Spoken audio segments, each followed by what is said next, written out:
বাংলা কিংবা হিন্দি যে কোনো সুরই অনায়াসে তুলে নিতে পারেন তার বাঁশিতে। চোখের দৃষ্টি প্রায় নেই একটি পা, কিন্তু অদম্য মনোবলের কারণে জীবন যুদ্ধে হার মানেননি রাঙামাটির সাধনদন দেওয়ান। রাঙামাটির নানিয়ারচর উপজেলার বড়বিল পাড়ার বাসিন্দা সাধনদন 2004 সালে এক ভয়াবহ সড়ক দুর্ঘটনায় হারান তার একটি পা ও দৃষ্টিশক্তি। তবুও কখনো হাত পেতে ভিক্ষা করেননি তিনি। ছোটবেলায় শিখেছিলেন বাঁশি বাজানো। শখের সেই বাঁশি হয়ে উঠেছে তার জীবন ও জীবিকার একমাত্র অবলম্বন। গাড়ি অ্যাক্সিডেন্টে মেডিকেলে খেতে দিয়েছিল আর কি, তার রাখার সম্ভব না। গাড়ি অ্যাক্সিডেন্টের সময়ে ওই যে এসিড পড়ছিল।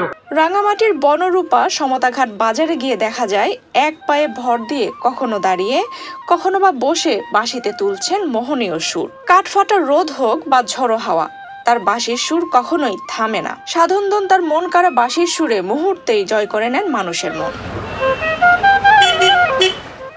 সাধনদনের বাঁশির সুরে এমন আবেগ মিশে থাকে যে শুনলেই মনে হয় পৃথিবীতে এমন সুখী মানুষ আর কজন আছে। তবে আসলেও কি তিনি সুখী?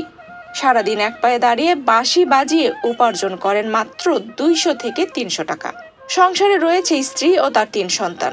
এই সামান্য উপার্জনের টাকা দিয়ে কোনো মতে টেনে টুনে চলে তার এই 5 সদস্যের সংসার। তবে এই কষ্টেও তার কথার মাঝে নেই কোনো আক্ষেপ। আমি বিভিন্ন সুর পারি, আমার সুরের কোনো শেষ নাই।